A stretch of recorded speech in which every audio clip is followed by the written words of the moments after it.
Assalamualaikum warahmatullahi wabarakatuh. Waalaikumsalam warahmatullahi wabarakatuh. Alhamdulillahirabbil alamin wassalatu wassalamu ala asrofil anbiya'i wal mursalin wa ala alihi washabihi ajmain, amma ba'du. Saya mahasiswa IAIN Syekh Nurjati Cirebon bernama Iman Sariman, ingin mengajukan salah satu tugas mata kuliah pendidikan Islam, yaitu wawancara kepada tokoh agama atau kiai atau guru ngaji di sekitar daerah tempat tinggal. Di sini saya ingin mewawancarai guru saya pribadi, yaitu Ustadz Uud Budiono, dan saya ingin menyampaikan beberapa pertanyaan kepada beliau. Apakah Ustadz sudah siap? Insyaallah. Pertanyaan pertama, ya Ustadz. Ya.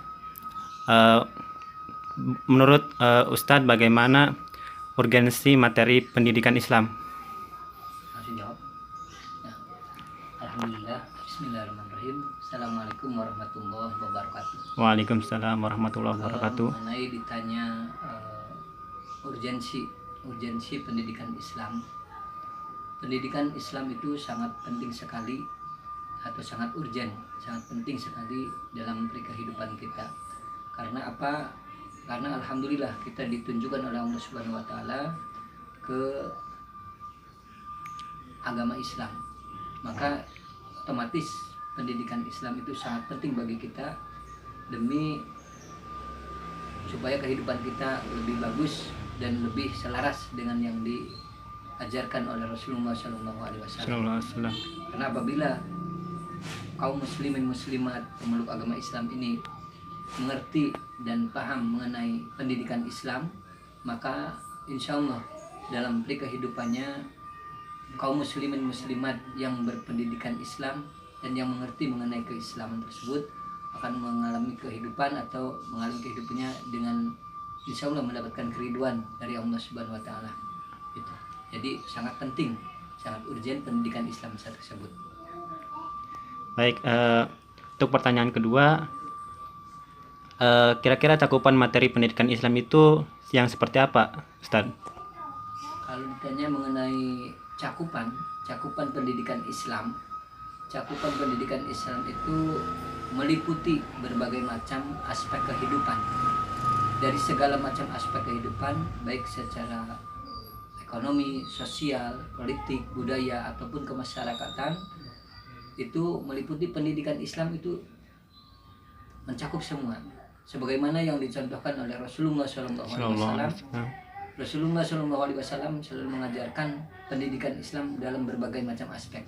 Dari mulai aspek yang kecil, aspek keluarga, aspek masyarakat, baik pun dalam aspek pendidikan, ekonomi, dan berbagai macam aspek lainnya, itu mencakup semua pendidikan Islam tersebut.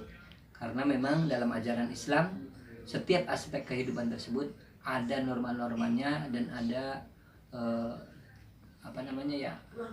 norma-normanya gitu. Jadi masing-masing, misalnya di aspek ekonomi, aspek apa, ada norma-norma yang dicontohkan oleh Rasulullah SAW. Jadi aspek pendidikan itu bisa mencakup segala macam aspek kehidupan. Baik, pertanyaan yang ketiga, manfaat materi pendidikan Islam menurut Ustaz bagaimana? Kalau ditanya mengenai manfaat, sudah jelas sangat bermanfaat aspek pendidikan Islam tersebut. Karena dengan kita memahami pendidikan Islam, maka segala macam aspek yang kita geluti atau yang kita alami atau pelajari, insya Allah akan lebih secara hukum bisa dinyatakan lebih sah, lebih pas, atau lebih selaras dengan yang diajarkan oleh Rasulullah SAW, atau yang lebih dikehendaki oleh Allah Subhanahu wa taala. Sehingga akhirnya dengan menjalankan aspek kehidupan secara pendidikan Islam tersebut, dari berbagai macam aspek kehidupan tersebut sesuai dengan yang dikehendaki oleh Allah melalui Rasulnya, yaitu Nabi Muhammad Rasulullah SAW. Misalnya di berbagai macam aspek tersebut diterangkan apa ya? Salah satu contoh kita di misalnya aspek ibadah, di segi ibadah, kalau kita tidak mengetahui mengenai aspek pendidikan, mengenai peribadatan, gimana peribadatan kita mau sah, karena tata caranya atau pendidikannya kurang memahami. Gimana mendapat keridhaan dari Allah kalau tata caranya saja tidak mengetahui. Misalnya yang kedua di aspek kehidupan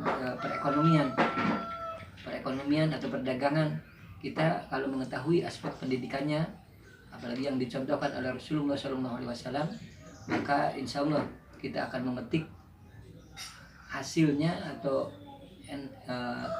nikmatnya berekonomi atau berperdagangan secara yang diajarkan oleh Rasulullah SAW. Ya. Kalau kira-kira manfaat di lembaga pendidikan itu seperti apa, Ustadz?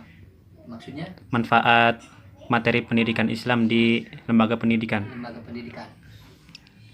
Manfaat materi pendidikan Islam di lembaga pendidikan Islam, ya itu lebih dititik beratkan lagi, karena di lembaga pendidikan Islam, pendidikan Islam tersebut lebih harus dititik beratkan, lebih harus ditekankan, karena orang-orang di lembaga pendidikan Islam tersebut diharapkan menjadi pionir-pionir atau figur-figur yang menjadi contoh untuk menjadi ujung tombak pendidikan Islam tersebut. Sehingga menurut saya pribadi, kalau di lembaga pendidikan Islam itu harus lebih digiatkan lagi, karena orang-orang yang di lembaga pendidikan Islam tersebut justru nanti diharapkan menjadi ujung tombak untuk menyebarnya pendidikan Islam ke berbagai macam aspek kehidupan, ke berbagai macam aspek berbagai macam lapisan masyarakat. Ujung tombaknya justru di lembaga pendidikan Islam. Menurut saya sangat penting pendidikan Islam sebagaimana yang dicontohkan oleh Rasulullah SAW untuk lebih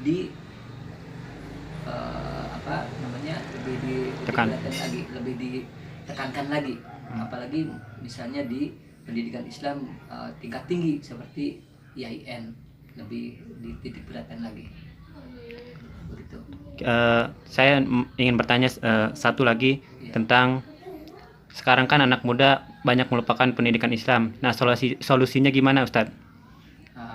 Karena solusi, kalau ditanya solusi ya itu harus ada istilahnya kerjasama antara berbagai macam aspek lapisan masyarakat. Karena memang di zaman yang dinyatakan zaman akhir ini anak mudanya cenderung lebih ke hal-hal yang berbau baru gitu ya.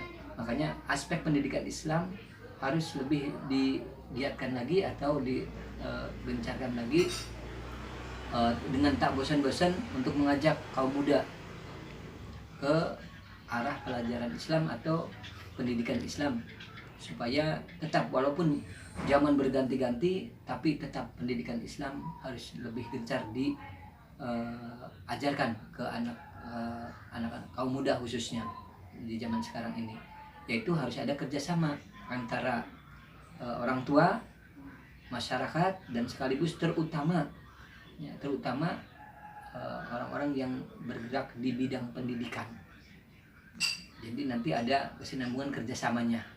Menurut saya begitu, ada kerjasama. Terima kasih Ustadz Uud Budiono atas jawabannya. Saya selaku pewawancara mengucapkan terima kasih yang sebesar-besarnya, dan apabila ada kesalahan mohon maaf.